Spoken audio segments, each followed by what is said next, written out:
¿Qué es Nazaret? Es la escuela del Evangelio. A ver, repitan más fuerte, ¿qué es Nazaret? ¿Qué fue la familia de Nazaret? ¿Qué son nuestras familias? Deberíamos ser un poco más realistas. ¿Qué quisiéramos que fueran nuestras familias? Porque si preguntamos qué son, ¿qué quisieran que fuera una escuela? Y Jesús quiso crecer en la escuela de su familia.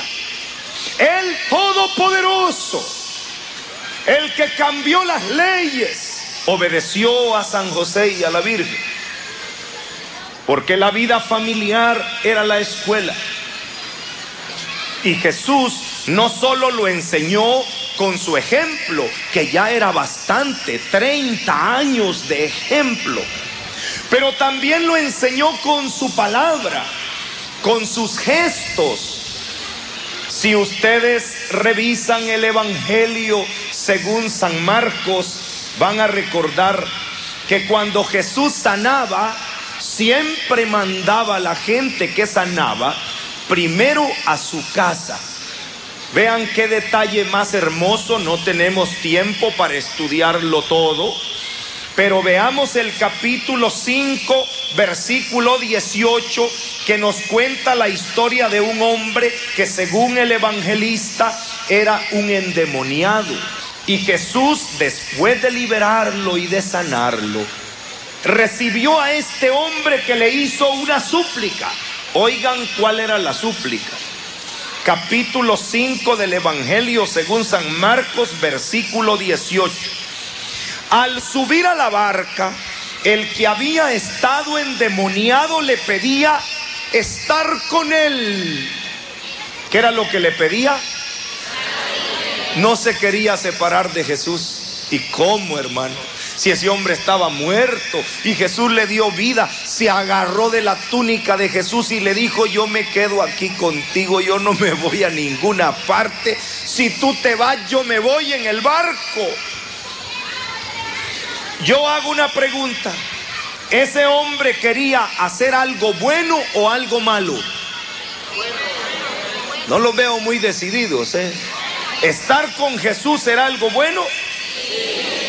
Pero dice, Jesús no se lo permitió, sino que le dijo: vete a tu casa, donde los tuyos, y cuéntales lo que el Señor ha hecho contigo y cómo ha tenido compasión de ti. Palabra de Dios. Lo que tú quieres es bueno, le dijo, estar conmigo, pero yo tengo algo mejor. Vete a tu casa, quiero que allí seas mi testigo.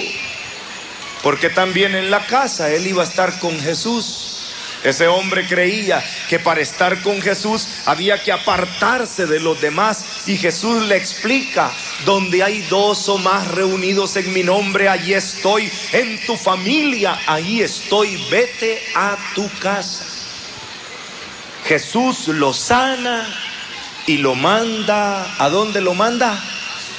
Igual que a nosotros. Hicimos un retiro, tuvimos un encuentro con el Señor, transformó nuestras vidas, y el Señor nos dijo: pues ahora váyase a su casa. Ay, es que yo quiero ser predicador, quiero ir. Vaya a predicar a su casa. Más adelante el mismo evangelista, pero ya en el capítulo 8, del versículo 22 en adelante, nos cuenta la historia de un ciego que Jesús fue sanando poco a poco. Ya cuando le abrió perfectamente los ojos, dice el versículo 25, después le volvió a poner las manos en los ojos y comenzó a ver perfectamente. Quedó curado, de suerte que veía de lejos y claramente todas las cosas. Qué frase más bella esa, ¿eh? Veía claramente todas las cosas. Hay momentos en la vida que andamos todos confundidos. Y este hombre ya veía claramente todas las cosas. Versículo 26. Entonces Jesús le envió a su casa diciéndole: ni siquiera entres en el pueblo. Palabra de Dios. Ni siquiera entres en el pueblo, porque este no conocía el parque, no conocía nada. Se iba a quedar estrenando los ojos en la calle, viendo todas las muchachas que pasaban, viendo todas las vitrinas, viendo. Este hombre, le dijo el Señor: si te abrí los ojos, anda, estrenalos a tu casa. Mira bien a los de tu casa. Es que a veces miramos bien, pero no a los de la casa. Y el Señor le abrió los ojos y lo mandó a su. ¿Y cómo le dijo? Ni siquiera. Ese es un buen consejo, hermano. No se me entretenga por la calle. Vaya a estrenar los ojos a su casa. Mire bien primero a los de su casa. Esa es la doctrina de Jesús. Los discípulos de Jesús, los cristianos, recibieron esa enseñanza y desarrollaron todo un esquema que podríamos resumirlo en las palabras que San Pablo escribe a Timoteo en el capítulo 5, versículo 4. Primera Timoteo 5, 4. Si una viuda tiene hijos o nietos, que aprendan estos primero a practicar los deberes de la piedad para con los de su propia casa, su propia familia, a corresponder a sus progenitores, porque esto es agradable a Dios. Versículo 8. Si alguien no cuida a los suyos, principalmente a su familia, ese ha renegado de la fe y es peor que un infiel. Palabra de Dios. ¿Qué deben aprender primero desde niños? Los nietos, dice. Aprendan primero los nietos, los hijos. Eso quiere decir los más pequeños. ¿Qué tienen que aprender primero? A cumplir los deberes de la piedad con los de su propia casa. Primero. Quiere decir los deberes de la piedad. Los deberes de la piedad es los deberes que te impone la fe, los deberes que te impone el haber creído en Dios. Esos son los deberes de la piedad. Piedad es esa apertura del corazón a la gracia de Dios.